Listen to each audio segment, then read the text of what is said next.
welcome in the Awesemo betting show, the Awesemo odds channel. Myself, Ben Rasa, Tyler is producing. BetMGM is providing all of the odds, and you out there, we only ask one thing in return as we welcome you into the show to hit that thumbs up button and make sure you are subscribed to the Awesemo odds channel. I'm not one to toot my own horn or pat my own back, but last night was exciting for all the right reasons if you were team over. But we have a lot beyond last night's recap to look at for week 2 in the NFL, week 3 in college football. And you never know at the end when we tell you to lock it up, what bet may come out that's even non-football. Rasa, we actually had a game last night. We actually had some points last night. It was a wild one. It was a wild one. Happy Friday, everybody. Team over. Look at you. Congratulations. I was not on that team last night. I wish I was. But you know what? I count lock it up as like, that's all that really matters. And Antonio Gibson, it wasn't pretty. It wasn't what I expected, but he got over 67.5. And I was very fortunate there because everything else that I talked about, Eitan, didn't come to fruition. The Giants did end up covering. It soared over the total. What were your impressions of when you watched that game? Well, I'm looking at it from a pure over standpoint. So I want plays. I want scoring. And I'll be honest, the game script that I thought would play out did not, and it was counter. But I think I had that kind of parachute, if you will, to where I thought it was going to be a lot of turnovers, a lot of short field, a lot of sacks of the quarterback, mistakes made that would lead to easier pathway to points. But in reality, what we saw, two teams that had no problem taking shots down the field.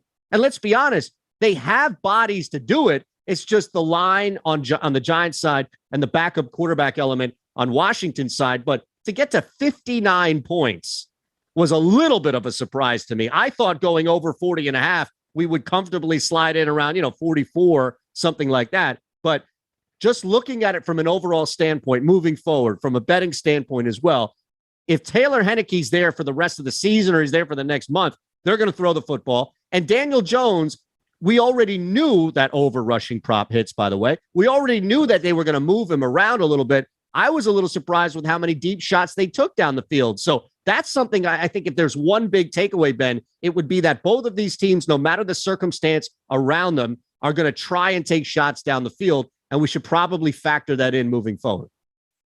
Definitely. I thought, once again, Taylor Heinicke wasn't that bad last night. He made plays when he needed to. They did take shots. You saw McKissick become more of that pass-catching role again. He was actively involved. Gibson, not as much. He still, like I said, he cleared the prop. But what I wanted to bring up, and I'm a little mad, you were on the over and rushing things, in terms of yards for Daniel Jones, which is a really sharp call by you. One thing I want to point out, and I think we need to take notice of this, the books will probably adjust, that Daniel Jones, particularly around the red zone, is a serious threat to run these touchdowns in. He's now scored on the ground 2 straight games. It was a design quarterback draw for both of them. I think that if you're looking for, he was upwards, double digits to 1 last night to do that. I think we have to take notice that Daniel Jones has some mobility and they're not afraid to run him in the red zone. It's a great point. We saw that huge play. I was a Giants fan last night, up off of my couch, yelling and screaming at the TV that Broad had that holding call that negated that gigantic run.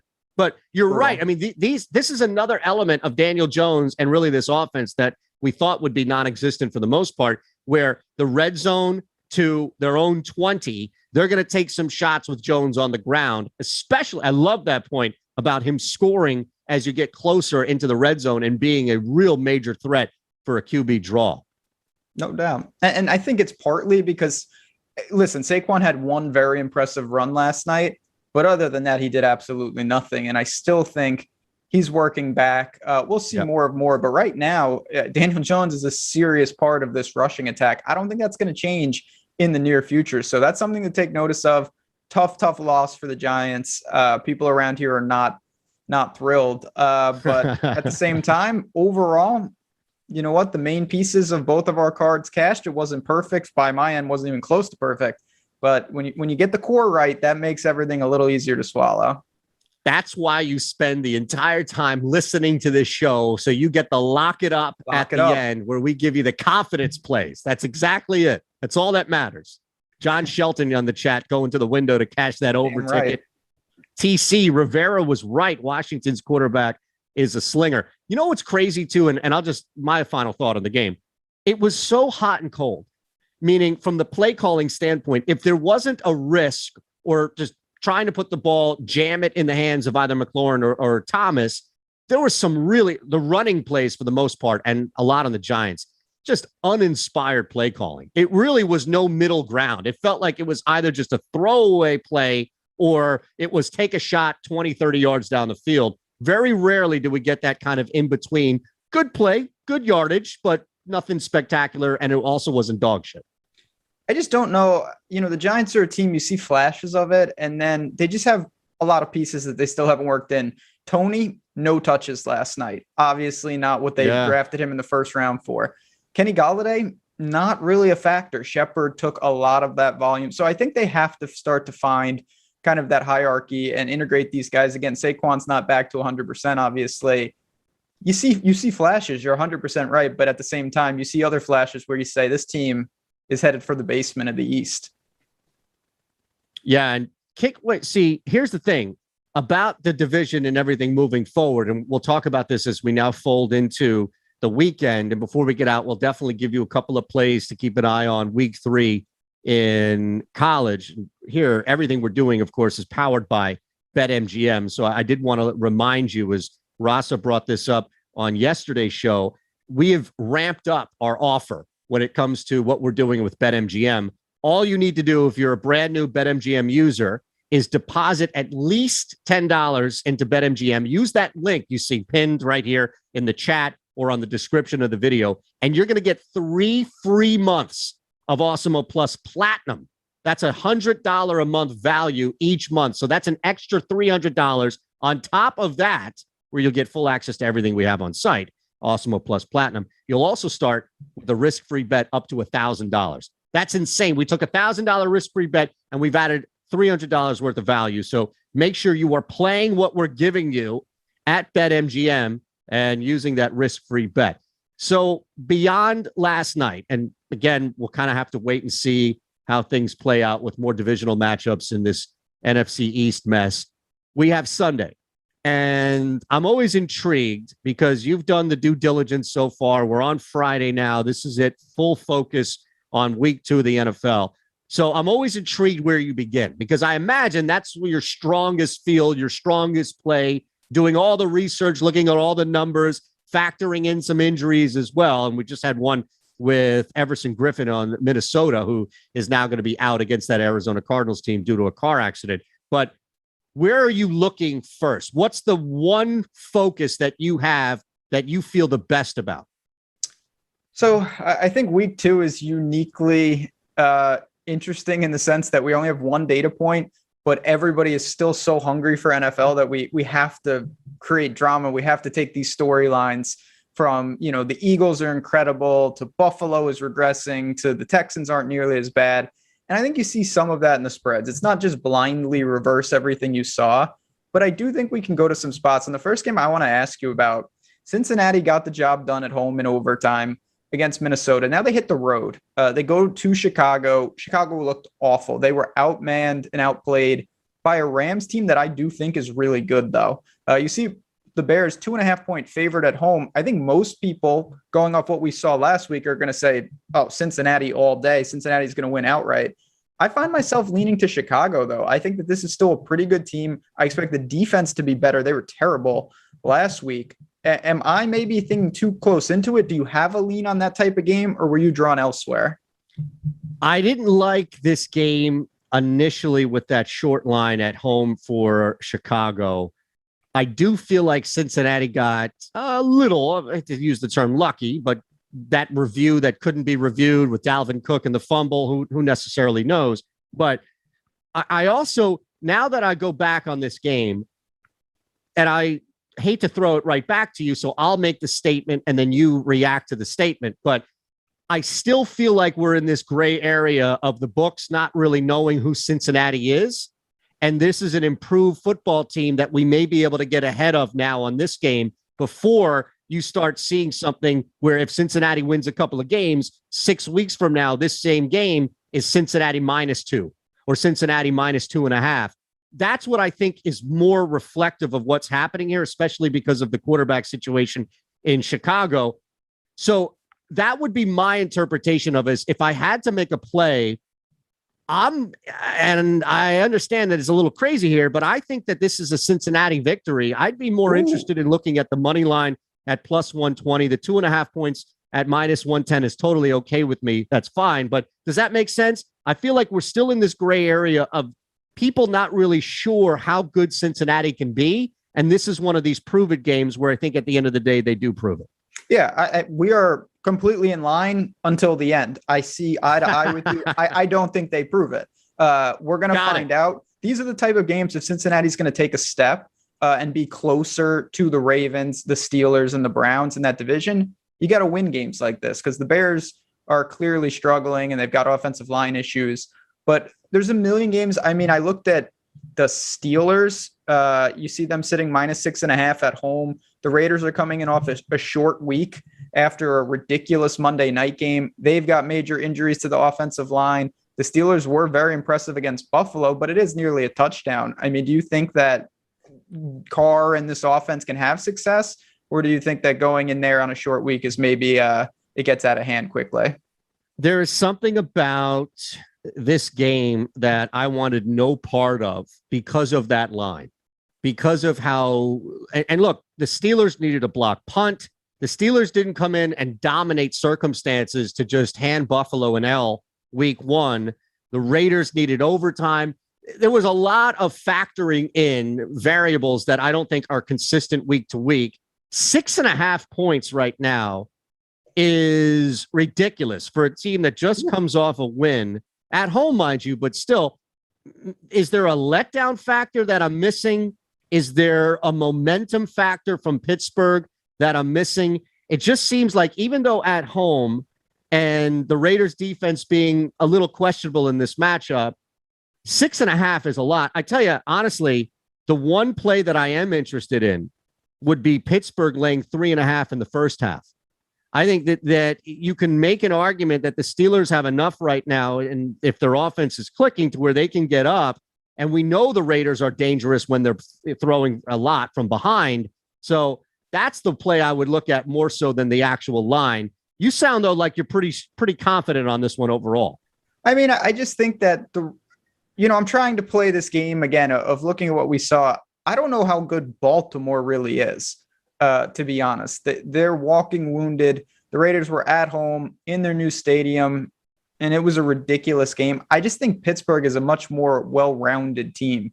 Going into Buffalo was impressive. I wasn't high on the Steelers going into the year. I'm not ready to deviate off that strategy. They're not a team that I think seriously threatens in the North, but I just don't know with the Raiders. It kind of feels like, okay, they are, I'm not gonna say they're content going 1-1 in these first two games, but at the same time, big win and needed win to open the season. God, they lose another starting guard for the rest of the year. I worry about them against this Steelers defense that caused Josh Allen a lot of problems last week. Yeah, that's going to be interesting. And again, to your point about the defense, that's the one variable that I would bank on early on. And the Raiders have to now travel. It would make sense that if there's a letdown here, it would be in the first quarter, first half for the Raiders, not able to keep up that energy and just what experience that they went through at home. Whereas the Steelers, it's much easier, in my opinion, right, to keep up momentum from a road victory coming home as opposed to a home victory on the road. Does that make sense? Absolutely. Absolutely. I mean, there's no doubt about it. You're kind of riding that wave and then you get crowd support. Whereas now everything that you've done has been severed. You're going in. Look at Pittsburgh. Pittsburgh's got to feel great. They steal one in Buffalo. Now they go home to start their season, in front of their fans. I think they are really primed. At the same time, a win's a win. The Raiders got to be feeling good. It's just, I don't know, maybe as a friend of the show and all around good guy, Nathan says maybe the Steelers in a teaser. There are going to be teaser opportunities because there's some big time spreads this week. Did you see these? There are 3 spreads, huge, double-digit points being laid. I want to get to all three of those with you because whenever we have this early in the season, multiple double-digit spreads, my eyebrows perk up, my ears are burning. We had a couple on the chat. And again, hit us up with not just a thumbs up, like and make sure you're subscribed to the Awesemo Odds channel. Take full advantage. You see at the top of this amazing promo we have at BetMGM where you can get 3 free months of Awesemo Plus Platinum on top of a risk-free bet. I did see a couple. Now, unfortunately for our pal Kickstart DFS, got burned on the Prize Picks line of 6.5 for Carr, not the BetMGM line at 5.5. So when I saw that the Carr thing didn't hit, we're 2-0 in 2 straight shows when it comes to giving out quarterback rushing props. Just so you know, I may have one before we get out of here for a Sunday. Just so you know. Shelton though brings up Cardinals minus 3.5. versus Vikings, a good play. Vikings have a ton of injuries on D, and that's really the newest thing, if anything, that's come out today, was that Everson Griffin was involved in a car accident trying to swerve away from hitting a deer and has been ruled out of this game. So something to at least keep an eye on. I don't trust Arizona to not have a little bit of a letdown from the opening week that they had where they just manhandled Tennessee. Again, you could take it one of two ways. Maybe it's a letdown, but also big road win, dominant road win. Now they go back to the desert. They're feeling good. Minnesota comes in, tough, ridiculous loss in week 1 to Cincinnati. This Arizona team, I mean, again, I don't know what to make of them in that division. It's very difficult, but did they look good? When Kyler Murray is clicking with that offense, it looks like how could anyone ever stop them? And Minnesota's defense, this is, Xavier Rhodes isn't walking through that door. This is a far cry from when Minnesota secondary was really, really good. Joe Burrow had a lot of success. Mixon had some success. Minnesota gave up 8 yards per passing attempt last week. That was 25th in the league. So I don't know. And they were, in the bottom half in rushing yards allowed per attempt, kind of in the middle of the pack, but still bad. I worry about if they can stop this Cardinals team. I think I'm with Chat that if I had to bet this game, I think I would lay the points. What about the total? Sits at 50.5. You're just under that key number, 51. You mentioned how easy it was to pass against Minnesota. On top of that, they're banged up. Even if the Cardinals put up 34 to 37 points, which is a likely possibility here, I don't think that's a crazy ask by any means. I've got over fever from last night, Ben, so pardon that. But, I look at that total and I'm thinking if you like the points here, then I'm not far away from playing the over as well. If you like laying the 3.5 with Arizona, I think you should look long and hard at that over 50 and a half. Yeah, I agree. I think that Arizona is a team that we saw them last week gear down because they were in full control, but traditionally they like to play fast. Minnesota, I think will be okay with that. Explosive players on the outside. They still got 2 big time receivers, certainly Dalvin Cook. And Chandler Jones was unbelievable last week. Yeah. I don't think that Arizona's defense is that good. Teams will have some success there. A lot of these games could turn into shootouts. So pretty fair number. You see the minus 115 on over 50.5 right now. I wouldn't be stunned to see this tick to 51. Probably seems more likely than not, but I'm with you. I think this is a traditional, pretty high scoring game that Arizona kind of controls.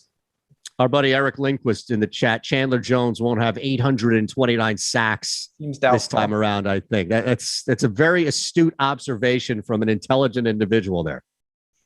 He single-handedly destroyed that Titans offensive line so much that Taylor Lewan had to tweet apologizing for being that bad. That's when you know it's ugly, when you have to send out the apology tweet.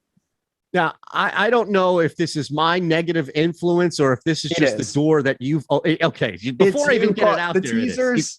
Yes, yeah, see, it's your fault. Exactly where I was going. Yeah, you knew exactly. But these are our people, Nathan Lindquist. These are our own people coming out. So I can't take all the hit for this. This is inside them. They just needed somebody to open the door for them. Dear God, yeah, I see. Just lock it up. Let's start with Nathan's. And teasers. Go ahead. Take it away.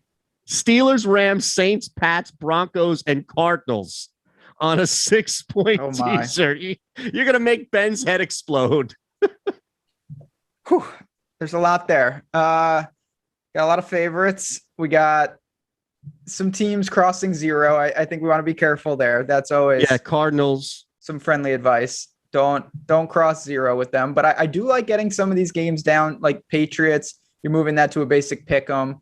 You're bringing some of these other big time favorites. A pick 'em. I think where you get into trouble is like the Rams going to plus 2.5. You're not creating a lot of value there. Can we remove the Rams and the Saints and the Cardinals and make Nathan's a Steelers, Pats, Broncos 6-point teaser?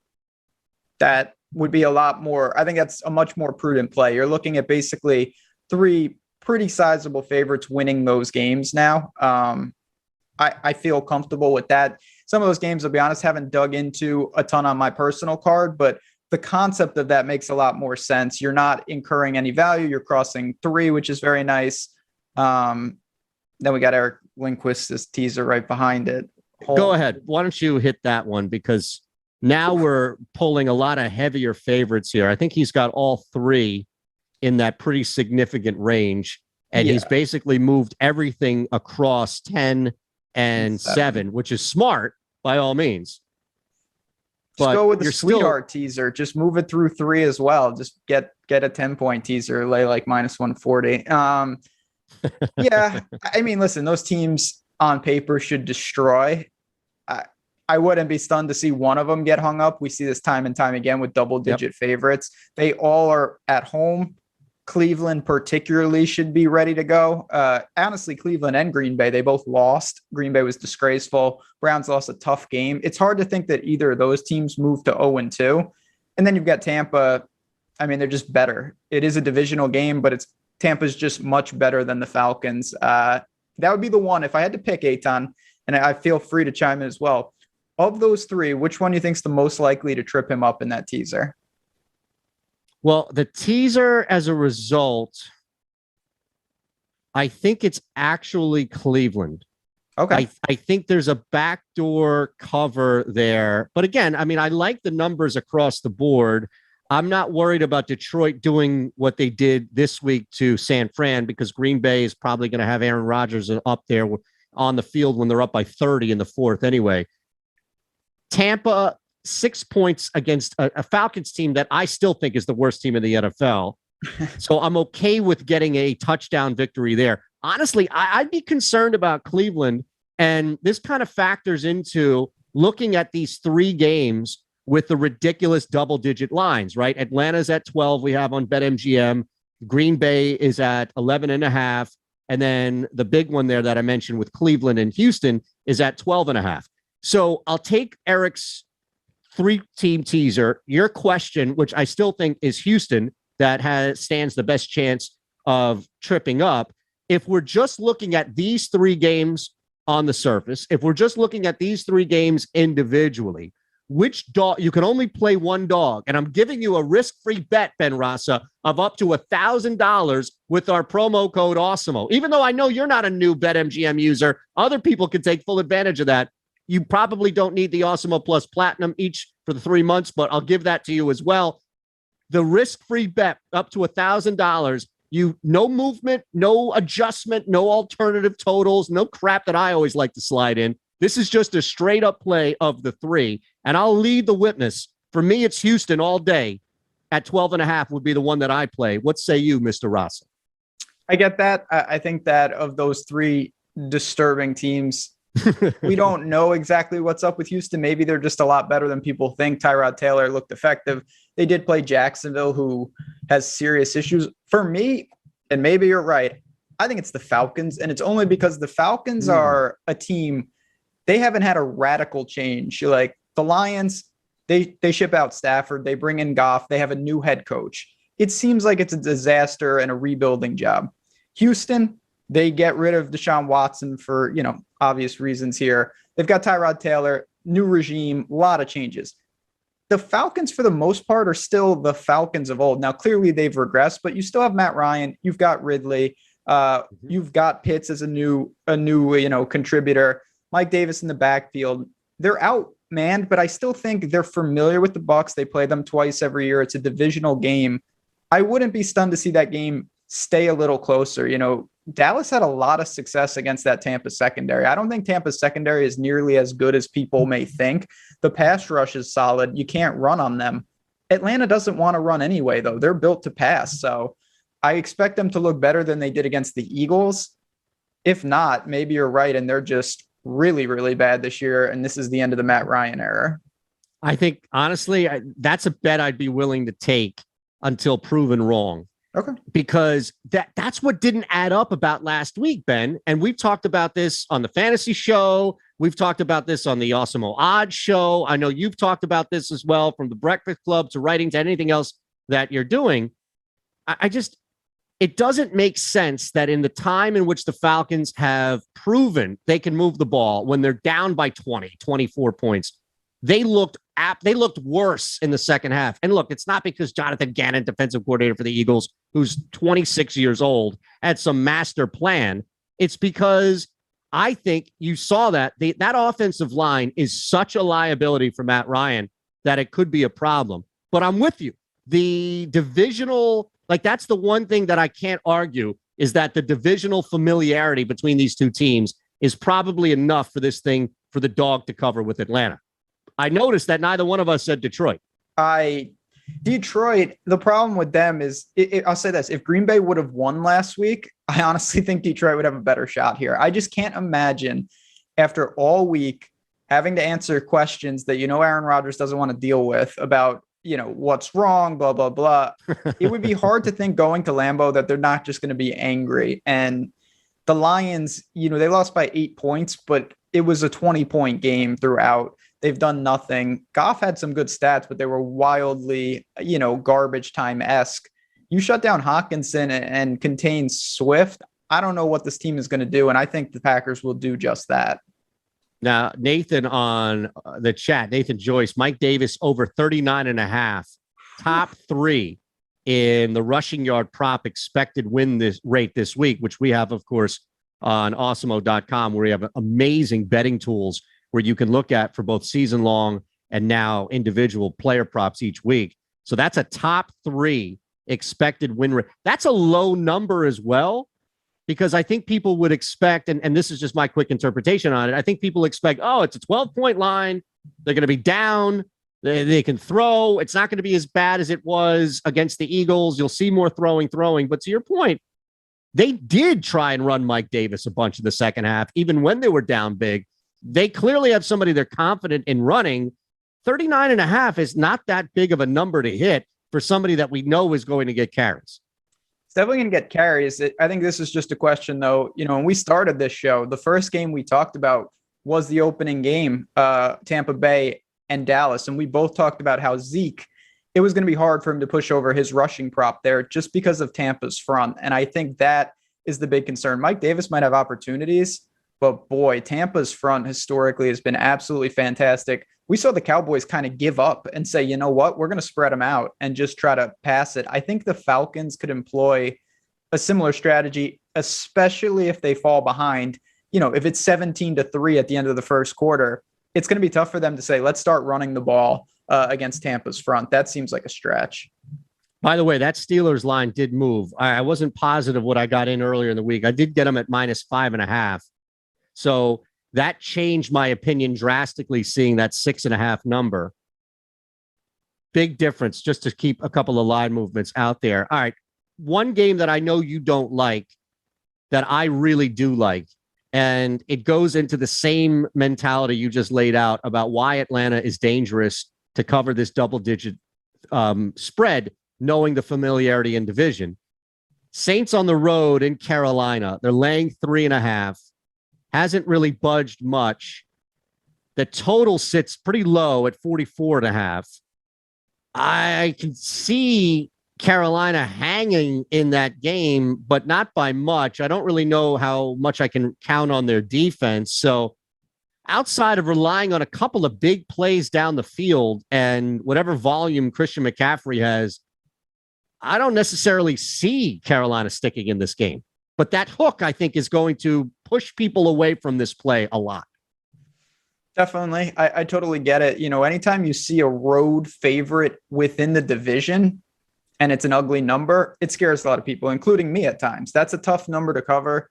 Saints look good, really good. Carolina looked pretty good, but they played the Jets, so who knows? I'll tell you what, though, and this was one I really liked, didn't happen. Alvin Kamara receptions. It's at 4.5. The over is plus 105. Wow.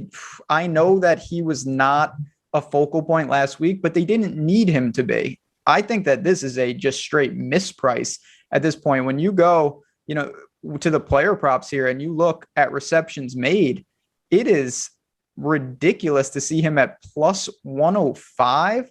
That is one I don't really understand. I like that a lot here. I think that Jameis will rely on him in what's going to be a much more competitive game than Green Bay. The only guy right now that BetMGM has on a positive return for receptions made on the over is Kamara at 4.5, which, that has to be an immediate overreaction to week one. How can you look at this team with so many guys banged up and not think that was more of an anomaly than a constant here? It was an anomaly. The game got out of hand. Kamara was just not needed. And we've seen that. And I know that Jameis is not Drew Brees. And I do think some of Kamara's viability in the passing game could be mitigated because Jameis can stretch the field. You've talked about that. It's a different wrinkle within the offense. Kamara is still going to be heavily involved in the passing game, especially without Michael Thomas. So I don't get this. You're getting plus money. You want to lock it up. I guarantee that 4.5 will be minus whatever come Sunday. There's no way that this is going to stay at plus money right now. So I think you take advantage of that if you like the prop. Absolutely. You were dead on with Gibson. That thing closed at 3 yards higher. Was so lucky. Right. That we talked about there. But no, that's getting ahead of it, man. It is. That's getting ahead of it. Listen, getting those numbers before, it can mean the difference between a win and a loss. Gibson yesterday on this show, we talked about it over 67.5.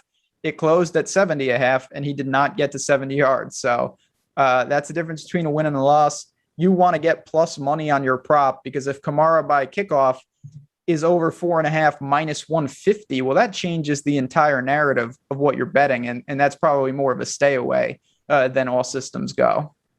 Here's the biggest overreaction bet you could place. And part of me thinks, a quarter unit inside of me thinks that this actually has a decent chance of hitting. Again, I don't trust the aggression and the talent overall. Not to say that they can't get to the quarterback. They do have some guys out there, some good bodies out there up front. But just as a unit, I don't really trust the Carolina Panthers defense in this game to win it or to keep them in it.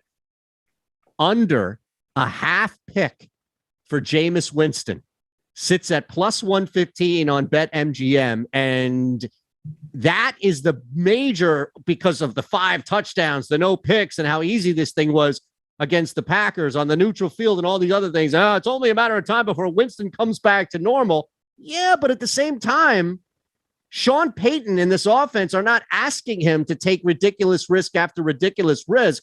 So I'm still trying to ride this wave, this turnover-less wave of Jameis Winston before it crashes down. This matchup, this game, that return might be worth a half a unit. Clearly, Jameis has evolved as a player, and it looks like he's really taken to heart that not having these type of turnovers can make the difference. And Sean Payton has done a great job with that. The offense looked good. I do think Jameis's volume is going to be elevated this week because last week he really didn't have to do much. He was so efficient. But it does seem like, I'll tell you this, I think we both agree, Eitan, the days of the old 30-30 club are long gone for Jameis. He's going to make some mistakes here and there, but he's not that quarterback anymore. And that will help him suppress the turnovers.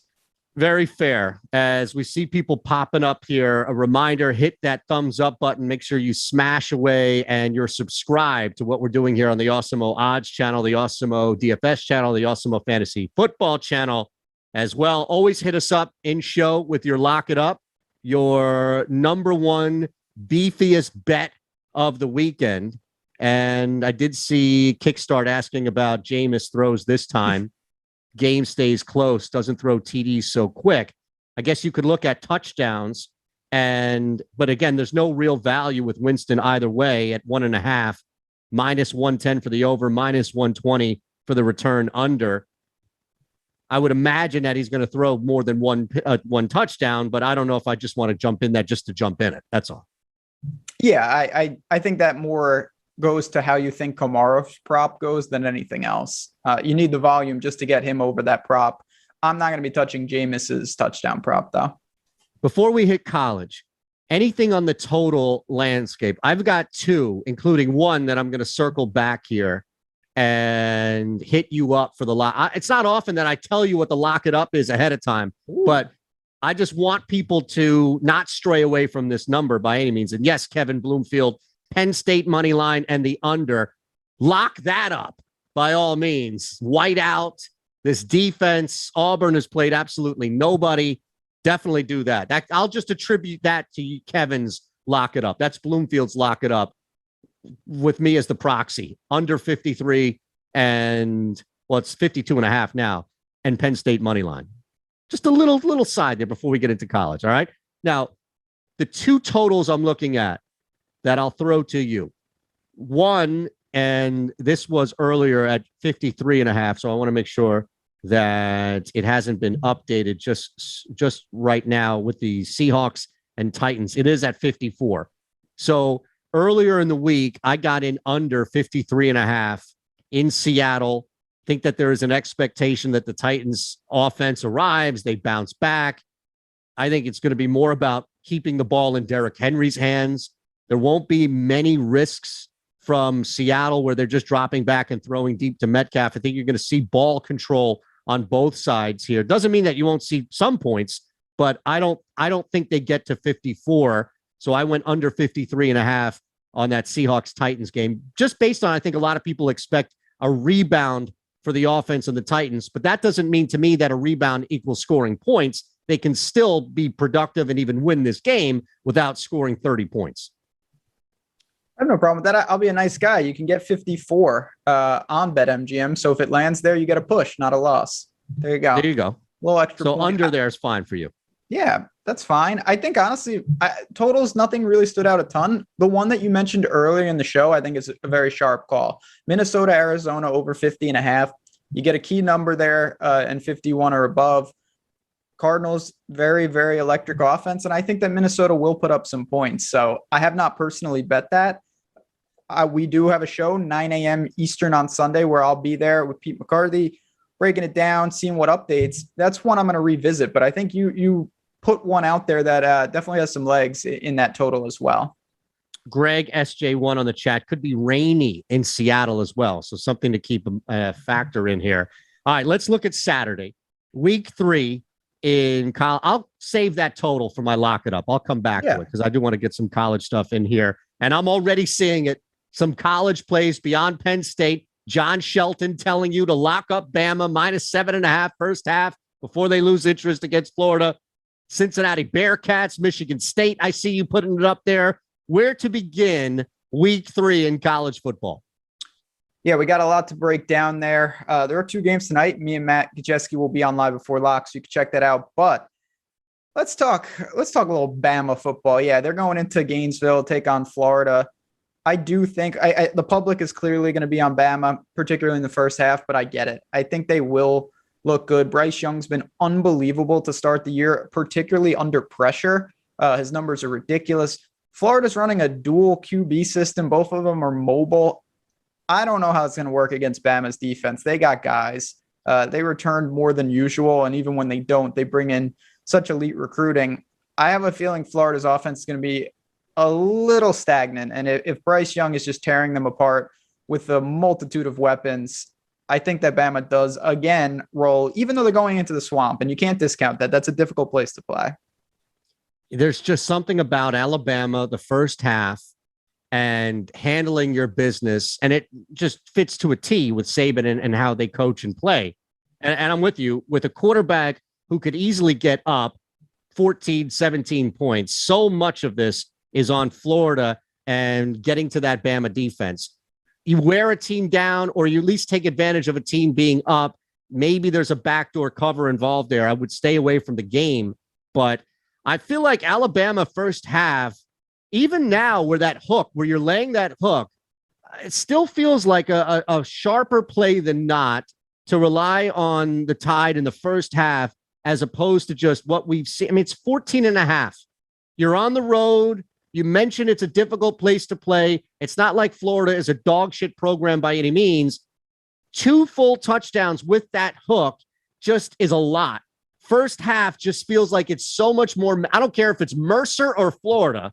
The first half for Alabama just seems a little bit more manageable as a whole. And you know what? They hit. I don't have the number in front of me over the last 10 years with Saban, but they hit. They feel at least like Bama loses some interest, which is normal when you're crushing teams in the second half. And that's where I don't want my money, on a team that just could lose interest at any point up 30. They're certainly built to gear down. I mean, more against inferior competition, not Florida per se, but you see Bama all the time. You know, they're up 35-0 or 42-3 at halftime, and the game ends 49-7. Well, that would be hard because when you have 3, getting to 7 would be difficult, but 49-10, you know, we can live with that. A very methodical approach. But you just perfect segue to my favorite college bet. You mentioned losing interest. Oklahoma in week 1 at halftime was up by, I think, 24 points. It was around 20-24 against a Tulane team that is clearly not in their stratosphere. If you look at the final score of that game, it was 40-35. Oklahoma didn't even come close to covering. They played an absolutely abysmal second half. And rightfully so, they were saying same old Oklahoma defense. They can't tackle. They can't do anything. Well, I think that Lincoln Riley got their attention because last week they played an FCS school in Western Carolina. Now, clearly Oklahoma, they could beat Western Carolina by as much as they want. But as you mentioned, normally what we see is these teams gear down. 76-0. They didn't take the foot off the gas at all. They went full throttle the entire game. And I think it was a statement, honestly, that they're not messing around. And now they get Nebraska coming in. It's a 22.5-point spread. I think Oklahoma is going to annihilate them. They look ready. Obviously, Spencer Rattler has every weapon imaginable. And Oklahoma is just simply, that Tulane game is paying dividends, I think, for these big numbers. They are not going to just mess around in these second halves. Nebraska lost to Illinois to start the year. Then they played Fordham. That's not a real team. And then they played Buffalo, who's very, very bad. Now they go into Norman. I think Oklahoma is going to hang 50-plus points here. If Nebraska puts up 30, more power to them. I don't see that happening. Oklahoma, big. I will lay the points. Not even going to be close. I love that. Take full advantage of just how much of a disaster Nebraska was in following that week 0 loss. And they never really got it back to where you could forget that loss and look at a tune-up. I mean, look, even Auburn, right, who comes into Penn State, who has played nobody, Akron and Alabama State, they outscored those two teams. I think it's like 120-something to 10 or whatever, 110 to 10. It's ridiculous. So at the very least, it's a major joke, and Akron should be embarrassed. I mean, Alabama State's Alabama State. But the point being is that at least you can point to that and say, okay, they manhandled dog shit teams like you want to see. Maybe it's a tune-up. At least there's a confidence builder. There's no real confidence builder for Nebraska coming into this death sentence in Norman. So I love that. And I love the fact even more that you're on there for the 22 and a half, depending on how this thing locks at kick. I do see a couple more before we get out of here on Lock It Up. Let me just throw this out at you. You mentioned Tulane. It's a ridiculous total, but both teams will throw the football every single time they have an opportunity to. I'm going to go over 76 on the Tulane Ole Miss game, Ben Rasa. I get it. I haven't bet that, and I'm not sure that I will, but Ole Miss plays at basically the fastest pace in the country. It's extremely high octane. Lane Kiffin has every weapon imaginable in Corral and those pass catchers. We've seen some big time, DK Metcalf, Elijah Moore, guys that we're seeing on Sundays. They have come from this program. They are churning out legitimate NFL talent. Tulane has shown they can score. They hung 35 on Oklahoma. So it's going to be a game. I think in that you need Ole Miss, I'll say to get around 50, to cover that. I think they're going to have to do the majority of it. But at the same time, I don't know why they wouldn't put up 50. They're an elite scoring program. All right, let's do this real quick before we get out with our lock it ups. Like, love, or hate. We'll do rapid fire. Those are your answers. Like, love, or hate. I'll hit you with a couple that I see here on the chat. Kevin Bloomfield, Illinois +7 tonight. Definitely don't love it. I respect Maryland as a team, but I do like it at home. I think they're getting Peters back. They will be competitive tonight. Greg SJ1, Arky State +17. He's telling us to lock it up, Ben Rasa. So that one, I can't have an opinion on because I have not looked at the game. I'll say this. Washington, they're playing Washington for people who are wondering why I'm just saying the word Washington. I don't know what's going on with them. Clearly, they've got some problems. They lost to an FCS school. They lost to Michigan. I get why you'd want to bat Arkansas State, but I have not seen much of them this season. Last one. I know you love this, so I'll just ask it just so we can get it out here on the chat. Army laying all those points. Well, my friends, we're going to transition to lock it up. Look at that. I like Army a lot this week. UConn, I'll say it again. They've scored no points at all this season against FBS competition. They lost to Holy Cross, who's not even in FBS. Their coach has already resigned. Army is going to score on every single possession. Now, the game will go really fast because Army doesn't throw the ball. So when you're laying north of 4 touchdowns, that's a little scary. I still don't think UConn's team total is only 7. So it's crazy. I have a feeling that Army just wins 50-7. That sounds good enough to me. Obviously, you want to be careful with spreads that ridiculous, but if you're looking for some fun, you're looking for some action, Army just dismantles them. Lock it up. I love it. Lay the points, lay the points, lay the points. Last little tidbit for you on the way out. My lock it up. Love this play. Over 55 points for the Cowboys and Chargers. I see your eyebrows going up. Look, this is two teams where their defenses will allow a lot of passing. I don't trust the pass rush on either one of these teams. And even when Dallas was down offensive linemen, one of the best offensive linemen, it didn't impact their ability to throw. The fact that Ezekiel Elliott or anybody on the Chargers squad gets shut down on the run side even aids this more. So a lot of throws, a lot of stop clock, a lot of points, over 55. Lock it up, Ben Ross. I like it. Cowboys defense has been injured already. They weren't good to begin with. We got some good ones there. So I'm excited. Good work here, chat. I really like what we're doing here. This has been a lot of fun. And again, I just want to give a quick shout out to BetMGM, who is powering the show. You see the ad in the top right of the screen with that new users, $10 at BetMGM, three free months of Awesemo Plus Platinum, plus the risk-free bet. No brainer situation, Eitan. Let's go on a run this weekend. What do you say? Knock out some winners. I can't wait. On Monday, we get to pat ourselves on the back. We'll have all our usual suspects in here, cashing tickets. That's what it's all about. Just leave us with a like. Make sure you're subscribed here to the Awesemo Odds channel. Great stuff, Tyler. Thank you. And I did catch that comment that he made about driving in Texas. So maybe Griffin was just not familiar with the rules there on hitting a deer. We appreciate everybody. Sunday morning, 8 a.m., you'll be back on the Awesemo Betting Show. The two of us Monday, as we have a lot to recap on week 3. Have a great day. Have a great weekend, and good luck.